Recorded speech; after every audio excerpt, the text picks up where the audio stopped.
This is day 66 of reading through the Bible. Today we'll be reading Joshua chapter 17 through 21. This was the allotment for the tribe of Manasseh as Joseph's firstborn.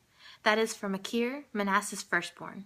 Machir was the ancestor of the Gileadites who had received Gilead and Bashan because the Machirites were great soldiers. So this allotment was for the rest of the people of Manasseh, the clans of Abiezer, Helek, Asriel, Shechem, Hepher, and Shemida. These are the other male descendants of Manasseh, son of Joseph, by their clans. Now Zelophehad, son of Hepher, the son of Gilead, the son of Machir, the son of Manasseh, had no sons but only daughters, whose name were Mahlah, Noah, Hoglah, Milcah, and Tisra. They went to Eleazar the priest, Joshua son of Nun, and the leaders, and said, "The Lord commanded Moses to give us an inheritance among our brothers." So Joshua gave them an inheritance along with the brothers of their father, according to the Lord's command. Manasseh's share consisted of 10 tracts of land besides Gilead and Bashan east of the Jordan, because the daughters of the tribe of Manasseh received an inheritance among the sons. The land of Gilead belonged to the rest of the descendants of Manasseh. The territory of Manasseh extended from Asher to Michmetheth, east of Shechem. The boundary ran southward from there to include the people living in En-Tappuah. Manasseh had the land of Tappuah, but Tappuah itself on the boundary of Manasseh belonged to the Ephraimites. Then the boundary continued south to the Cain ravine, where there were towns belonging to Ephraim, lying among the towns of Manasseh. But the boundary of Manasseh was on the northern side of the ravine and ended at the sea. On the south, the land belonged to the Ephraim, on the north to Manasseh.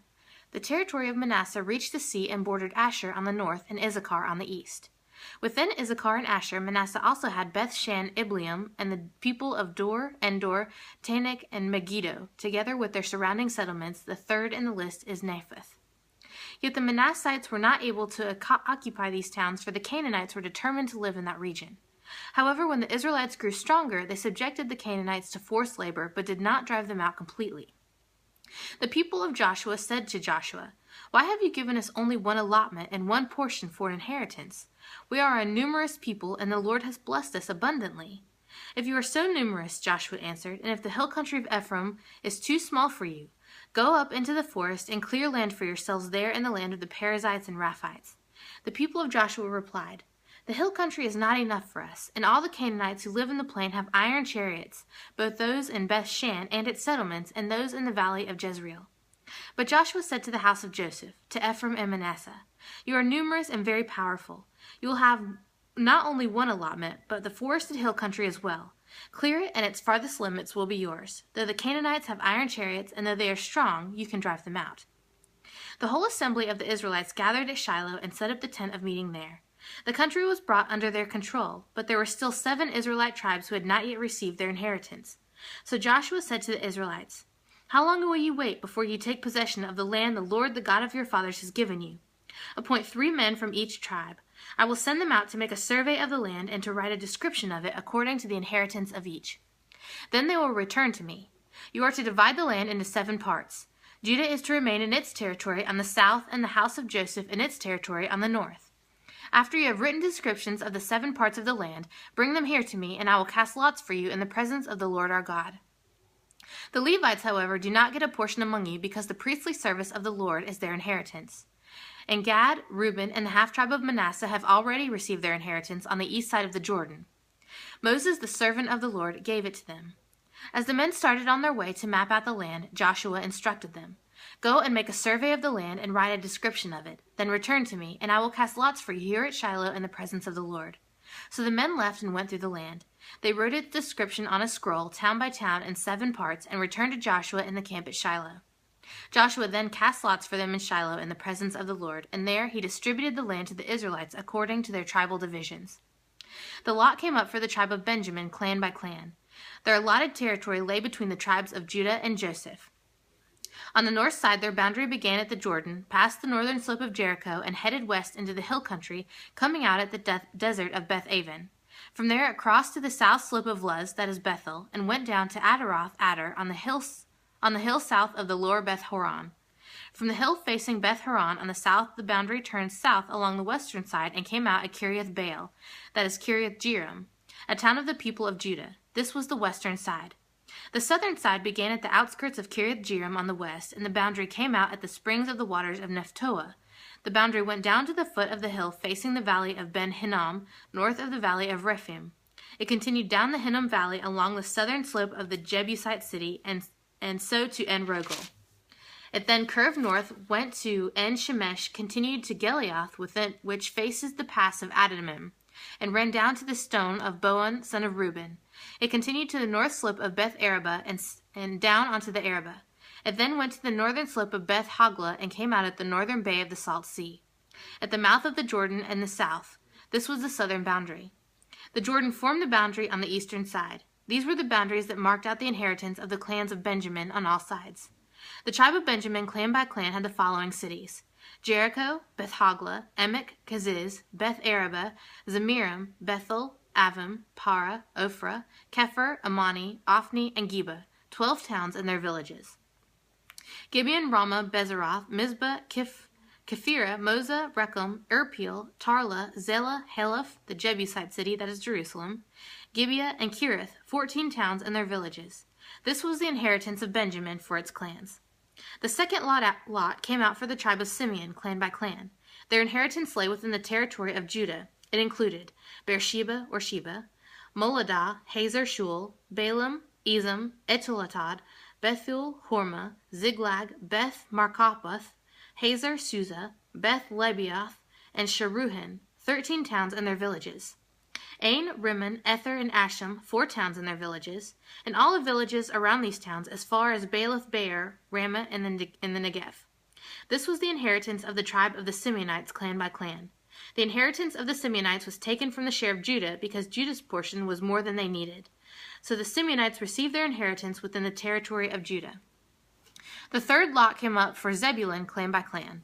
The boundary of their inheritance was as far as Sarid. Going west, it went to Marlah, touched Dabbesheth, and extended to the ravine near the Jacanim. It turned east from Sarid toward the sunrise to the territory of Kisloth Tabor, and went on toward Debaroth and up to Japhia. Then it continued eastward to Gath Hepher and Eth Kazin. It came out at Rimmon and turned toward Neah. There the boundary went around on the north to Hanathon and ended at the valley of Iphta Eli. Included were Katath, Nahal, Shimron, Idalah, Bethlehem. There were 12 towns and their villages. These towns and their villages were the inheritance of Zebulun, clan by clan. The fourth lot came out for Issachar, clan by clan. Their territory included Jezreel, Kesuloth, Shunem, Hapharim, Shion, Anaharoth, Rabbith, Kishon, Ebez, Remeth, En, Ganim, Enhedah, and Bez-Pazez. The boundary touched Tabor, Shahuzamah, and Beth Shemesh, and ended at the Jordan. There were 16 towns and their villages. These towns and their villages were the inheritance of the tribe of Issachar, clan by clan. The fifth lot came out for the tribe of Asher, clan by clan. Their territory included Helkah, Hala-Betan, Akshapha, Alakamech, Aramed, and Mishel. On the west, the boundary touched Carmel and Shihor-Libnath. It then turned east toward Beth Dagon, touched Zebulun in the valley of Iphta-El, and went north to Beth Emek and Neel, passing Kubal on the left. It went to Abaddon, Rebahoth, Hammon, and Cana, as far as the greater Sidon. The boundary then turned back toward Ramah and went to the fortified city of Tyre, turned toward Hosah, and came out at the sea in the region of Aksabah, Umnah, Aphnek, and Rehob. There were 22 towns and their villages. These towns and their villages were the inheritance of the tribe of Asher, clan by clan. The sixth lot came out for Naphtali, clan by clan. Their boundary went from Heleph and the large tree in Zananim, passing Adam, Nebek, and Jabneel, to Lachem and ending at the Jordan. The boundary ran west towards Aznoth Tabor and came out at Hukkah. It touched Zebulun on the south, Asher on the west, and the Jordan on the east. The fortified cities were Ziddim, Zer, Hamath, Rakkah, Kinnereth, Adamah, Ramah, Hazor, Kadesh, Edrei, and Hazor, Iron, Migdal-El, Haram, Bethanath, and Beth-Shemesh. These were 19 towns and their villages. These towns and their villages were the inheritance of the tribe of Naphtali, clan by clan. The seventh lot came out for the tribe of Dan, clan by clan. The territory of their inheritance included Zorah, Eshtaol, Shemesh, Shabalim, Ahajalon, Italah, Elon, Timnah, Ekron, Electekeh, Gibenath, Baalath, Jehud, Bene, Barak, Gath Rimmon, May-Jarkon, and Rakkon, with the area facing Joppa. But the Danites had difficulty taking possession of the territory, so they went up and attacked Leshem, took it, put it to the sword, and occupied it. They settled in Leshem and named it Dan after their forefather. These towns and their villages were the inheritance of the tribe of Dan, clan by clan. When they had finished dividing the land into its allotted portions, the Israelites gave Joshua son of Nun an inheritance among them, as the Lord had commanded. They gave him the town he asked for, Timnath-Serah, in the hill country of Ephraim, and he built up the town and settled there. These are the territories that Eleazar the priest, Joshua son of Nun, and the heads of the tribal clans of Israel assigned by lot at Shiloh in the presence of the Lord at the entrance to the tent of meeting. And so they finished dividing the land. Then the Lord said to Joshua, "Tell the Israelites to designate the cities as refuge as I instructed you through Moses, so that anyone who kills a person accidentally and unintentionally may flee there and find protection from the avenger of blood. When he flees to one of these cities, he is to stand in the entrance of the city gate and state his case before the elders of that city. Then they are to admit him into their city and give him a place to live with them. If the avenger of blood pursues him, they must not surrender the one accused, because he killed his neighbor unintentionally and without malice aforethought. He is to stay in that city until he has stood trial before the assembly and until the death of the high priest who is serving at the time. Then he may go back to his own home in the town from which he fled." So they set apart Kadesh in Galilee in the hill country of Naphtali, Shechem in the hill country of Ephraim, and Kiriath Arba, that is Hebron, in the hill country of Judah. On the east side of the Jordan of Jericho, they designated Bezer in the desert on the plateau in the tribe of Reuben, Ramoth in the Gilead in the tribe of Gan, and Golan and Bashan in the tribe of Manasseh. Any of the Israelites or any alien living among them who killed someone accidentally could flee to these designated cities and not be killed by the avenger of blood prior to standing trial before the assembly. Now the family heads of the Levites approached Eleazar the priest, Joshua son of Nun, and the heads of other tribal families of Israel at Shiloh and Canaan, and said to them, "The Lord commanded through Moses that you give us towns to live in with our pasture lands for our livestock." Did I already read this? I did. I read this. So it was only through 20, not through 21. So 17 through 20. And that's it. That completes our day.